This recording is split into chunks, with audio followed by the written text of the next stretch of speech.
merci pour votre fidélité à notre antenne pour vos informations de l'actualité économique et du développement.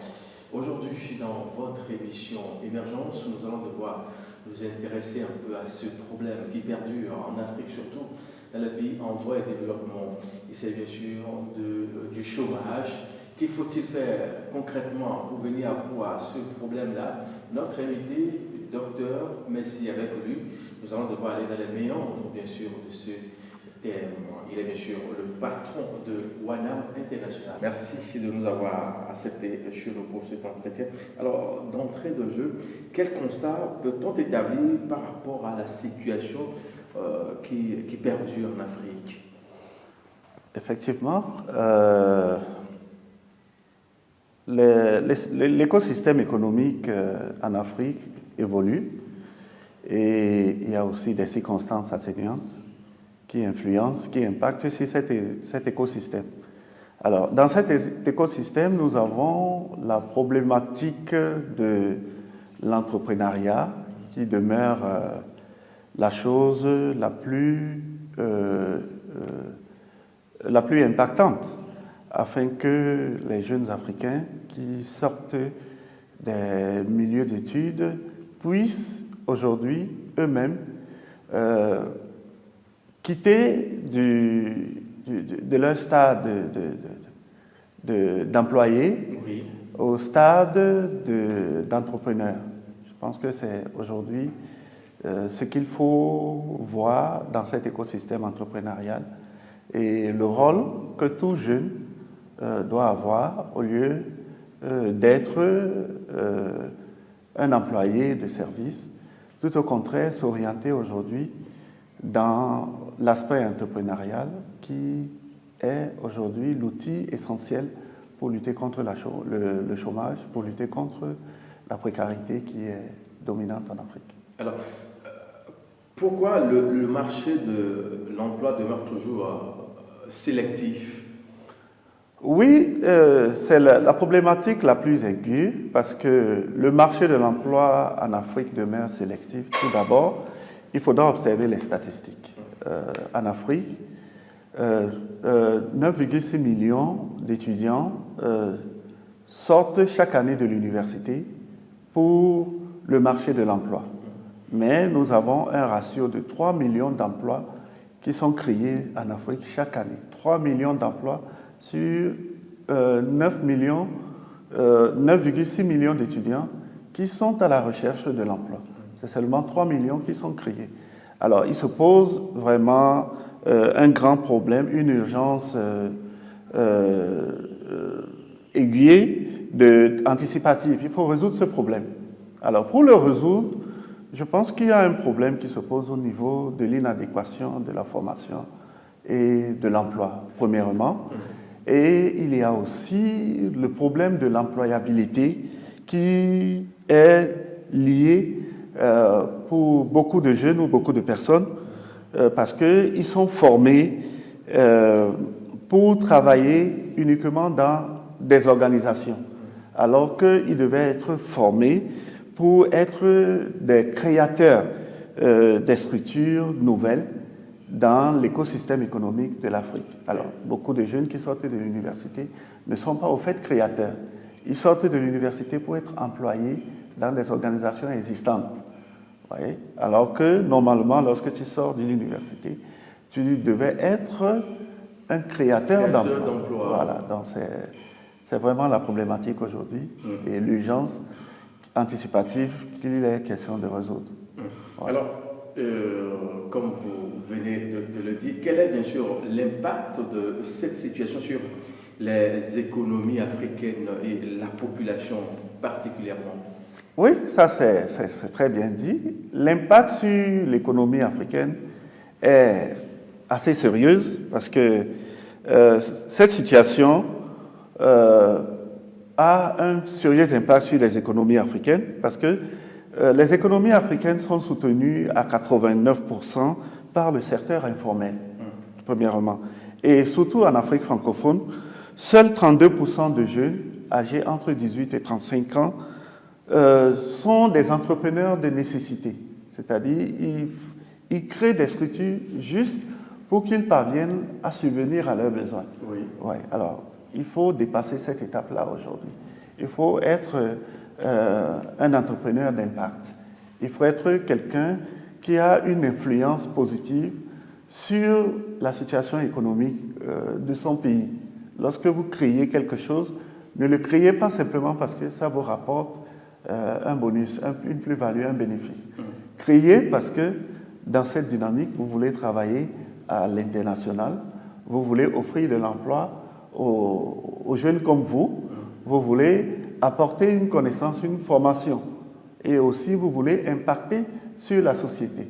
Je pense qu'aujourd'hui, les économies africaines souffrent beaucoup des situations d'impact, parce que tout ce qui est créé n'a pas pour vocation de tirer vers le développement les jeunes. C'est créé juste pour une nécessité, pour un besoin. Voilà. Et là, les économies en souffrent, parce que 89% du secteur informel, 25% compris entre 18 et 35 ans, qui créent quelque chose, mais qui n'a pas un impact sur l'économie. Ils créent quelque chose juste parce qu'ils veulent répondre à leurs besoins quotidiens. Et ça, la question d'entreprendre se pose là, parce que les jeunes, lorsqu'ils sont formés, ils doivent avoir un impact sur ce qu'ils ont été, en fait, ce à quoi ils ont été formés. Oui. Mais il n'y a pas cet impact. Aujourd'hui, on en parle au jour le jour, l'entrepreneuriat des jeunes, l'État qui travaille d'arrache-pied pour investir dans le domaine. Faut-il revoir la formation à ce niveau en matière de l'entrepreneuriat? Oui, vous savez, monsieur le journaliste, aujourd'hui, l'entrepreneuriat n'est pas une matière dans les écoles. Oui, il faut l'enseigner quand même. Oui, il faut l'enseigner. Au fait, c'est ça qui a été la clé de réussite des pays développés. Vous voyez, lorsqu'on dit qu'on enseigne le business dans des pays anglophones, on apprend aux enfants qu'est-ce que c'est que le business, qu'est-ce que c'est que le commerce, qu'est-ce que c'est que l'entrepreneuriat.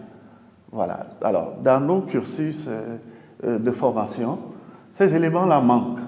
Vous voyez, voilà. Lorsque vous regardez les cursus de formation, nous avons affaire à des matières, à des filières qui n'ont rien à voir avec l'impact économique que nous faisons. Vous voyez, quelqu'un qui fait la sociologie, ça n'a rien à voir avec le milieu économique. Quelqu'un qui fait la physique. Non, nous voulons que l'entrepreneuriat soit enseigné déjà dans le primaire, que l'esprit de création de quelque chose d'impactant dans la société soit inculqué très tôt. Nos jeunes enfants sont très enthousiasmés lorsqu'ils apprennent l'histoire, la géographie. Mais personne ne les apprend comment entreprendre. Et c'est là le problème aujourd'hui. Alors, il est question qu'aujourd'hui, qu'il y ait cette émergence. Apprendre très tôt, même au primaire, aux enfants, comment réussir sa vie.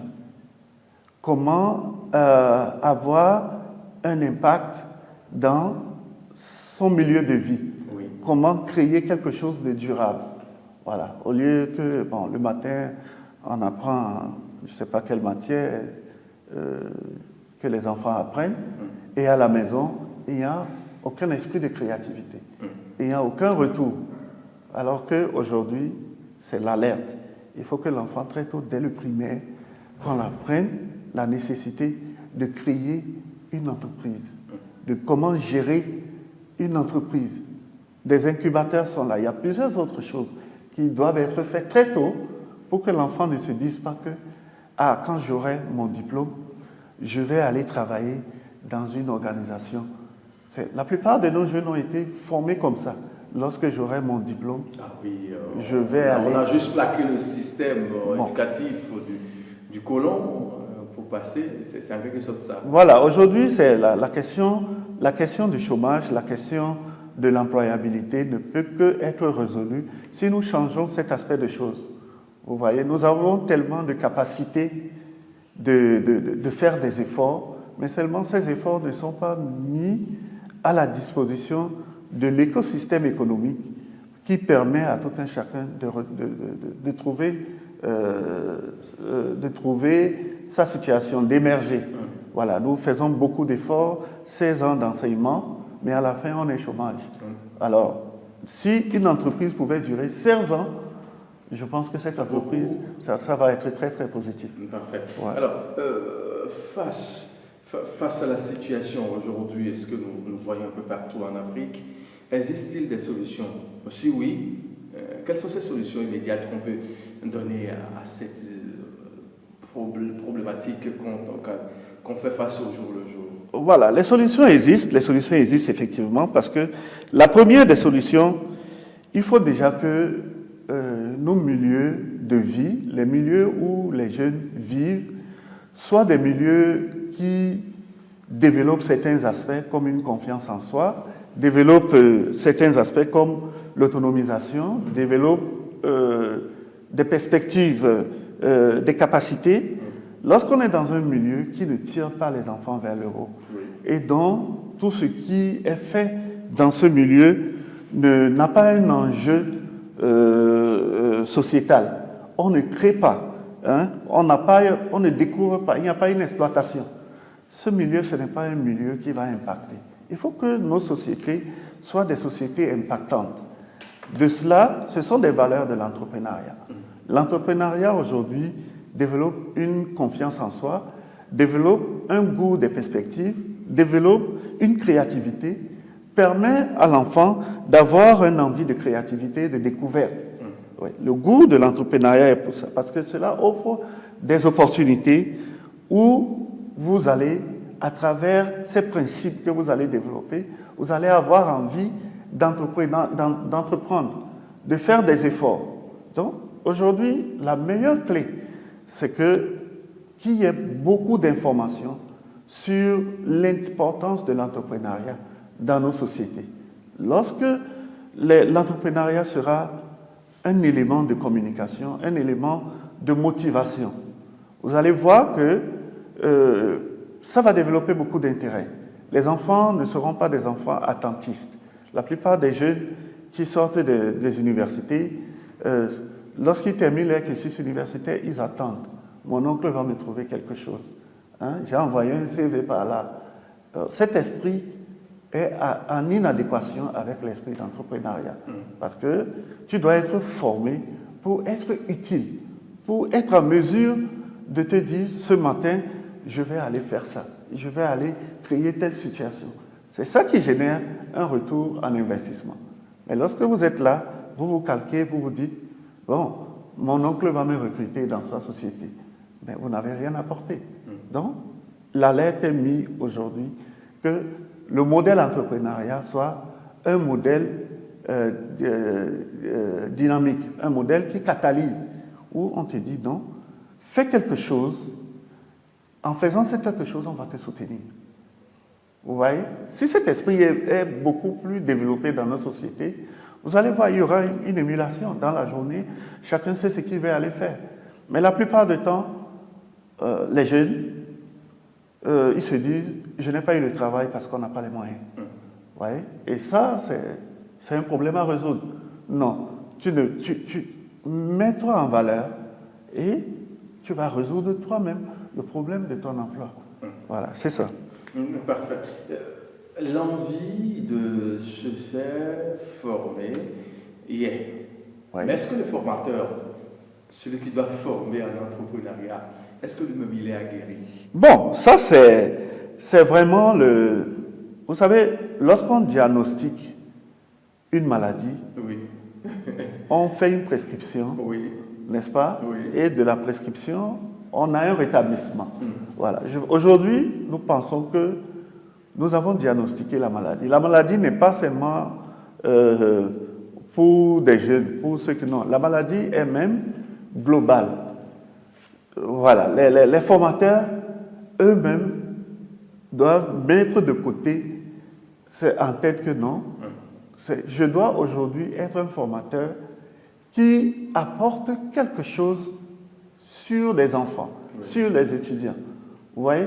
Aujourd'hui, je peux dire, les formateurs sont comme des pasteurs, entre guillemets, je m'excuse, parce qu'ils prêchent l'évangile, mais ils n'appliquent pas cet évangile. Vous voyez? Aujourd'hui, il est question que le formateur se remette aussi en cause. Dit, ben, est-ce que ce que tu apportes aux enfants, lorsque tu finis de leur apporter ça, comment est-ce que ce que tu fais va influencer ces enfants? Oui, je vais te donner une parenthèse.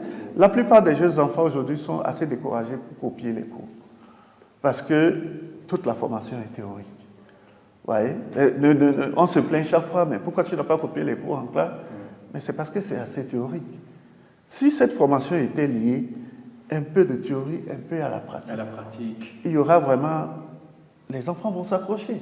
Tout le monde va s'accrocher. Vous voyez? Aujourd'hui, tout est divulgué dans un sens théorique.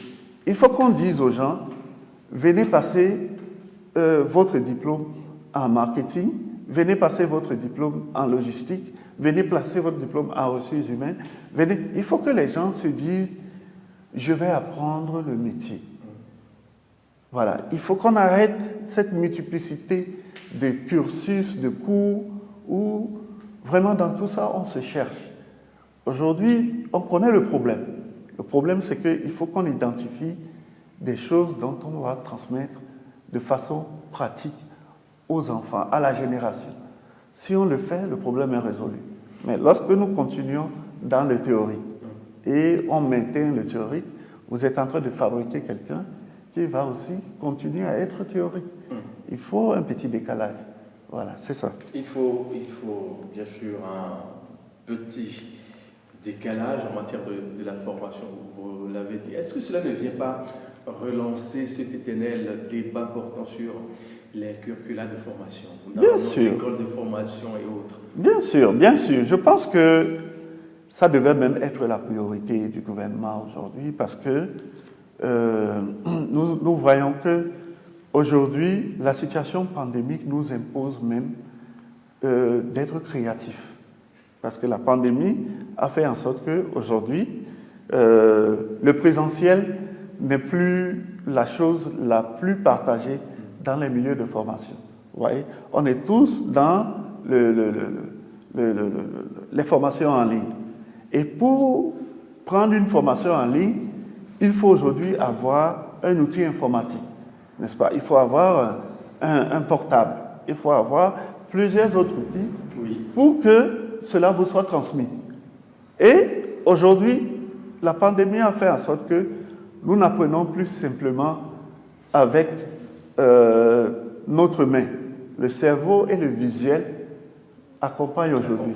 Parce que nous, à travers ce que nous voyons, nous pouvons mieux assimiler. Il est impératif aujourd'hui que la formation entrepreneuriale soit insérée dans le quotidien régalien de toute structure de formation. Gardez le fil de votre développement. Nous allons devoir marquer la toute première pause de cette émission. Émergence de ce jour, revenir dans la deuxième partie, bien sûr, dans une dizaine de minutes. À très vite.